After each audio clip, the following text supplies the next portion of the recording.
अर्बुदाचल नामक पर्वत के समीप एक भील राजा रहता था, जिसका नाम आहुक। अवतार लेने के लिए कोई कुलवान धनवान ढूंढने की जरूरत थोड़ी है। आप शुद्ध रहें, पवित्र रहें, आपके घर आ जाए, वो तो आने को तैयार है साहब। उसके लिए कोई धनवान बनना जरूरी नहीं, कुलवान बनना जरूरी नहीं। भीतर बाहर से जो शुद्ध रहे, पवित्र रहे, निर्मल रहे, सदाचारी हो, आज भी वहां परमात्मा अवतार धारण करने को आतुर है। आहुक और उसकी पत्नी को आहुका कहते थे। आहुक और आहुका। उसकी पत्नी उत्तम व्रत का पालन करने वाली, भील राजा की पत्नी पर उत्तम व्रत, पतिव्रत धर्म का पालन करती और शिव आराधना में दोनों लगे रहते थे। परात्पर शिव की आराधना करते थे। एक दिन उसकी पत्नी का व्रत था शिव की आराधना में। उसने कोई उपवास किया, उसके लिए आहार ढूंढ के लाना। तब आहुक आहार ढूंढने के लिए निकला और खोज करते करते बहुत दूर चला गया। सायंकाल के समय भील की परीक्षा लेने के लिए देवाधिदेव महादेव सन्यासी का रूप धारण करके घर आए।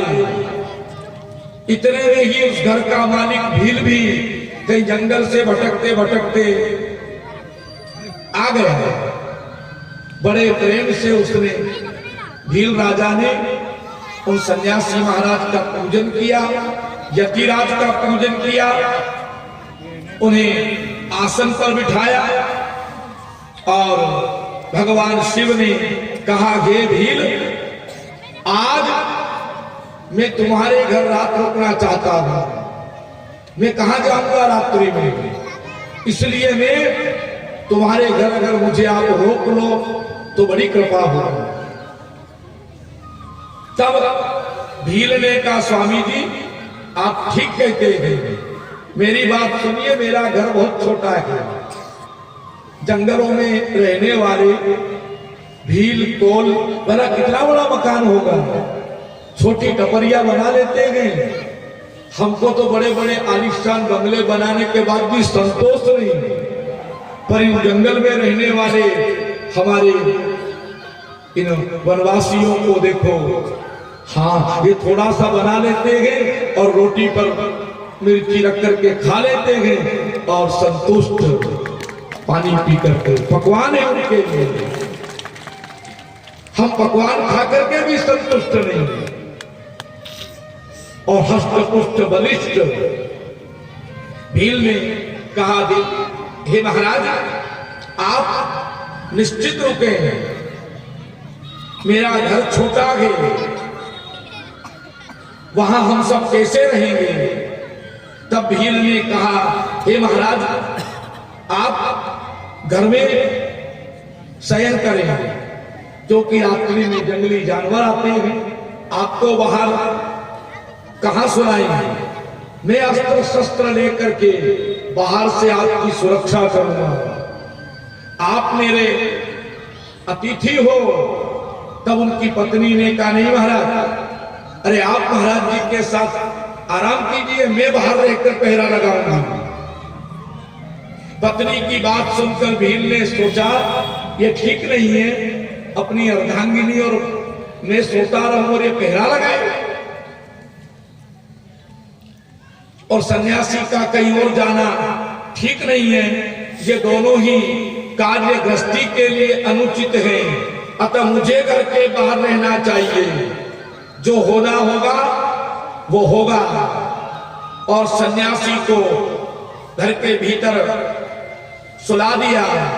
स्वयं वो भील अस्त्र शस्त्र धारण करके घर के बाहर खड़ा हो गया। रात्रि में जंगली जानवर उसे कष्ट देने लगे, पर फिर भी वो पीड़ा सहन करते हुए भी उन सन्यासी महाराज की रक्षा में तत्पर रहा। और इधर प्रातः काल होते होते जंगली जानवरों ने उस भील को खा लिया। जब प्रातः काल हुआ तब बिल्ली को बड़ा दुख हुआ और उसने महाराज से कहा, महाराज हमारे पति स्वर्ग चले गए, तब मैं जीवित रहकर क्या करूंगा। महादेव कहने लगे, देवी तुम्हारे पति का कल्याण हो गया आगे। तब भील राजा की पत्नी जो पतिव्रता थी कहने लगी, स्वामी जी अब मैं भी कैसे रहूं, मैं अपने पति को गोद में लेकर अपने आप को चिता में जला दूंगी, मैं उनका अनुसरण करूंगी। स्वामी जी का अपने जिसके घर का आतिथ्य लिया उस देवी की बात सुनकर देवाधिदेव भी बड़े प्रसन्न हुए। कहा, देवी अपने पति का जो अनुसरण करता है ये सनातन धर्म की रीति है, और भीलनी अपने धर्म के अनुसार अपने पति को गोद में रखकर उनके व्रत शरीर को और उस चिता में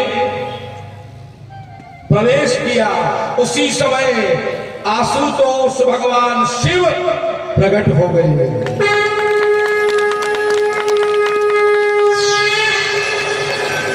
कहने लगे, हे भील तुम धन्य हो, तुम और तुम्हारी पत्नी अतिथि सत्कार करने में परम प्रवीण हो। आज तुमने अपने प्राण संकट में डालकर मेरे प्राणों की रक्षा की है। मांगो वरदान, क्या इच्छा है तुम्हारी।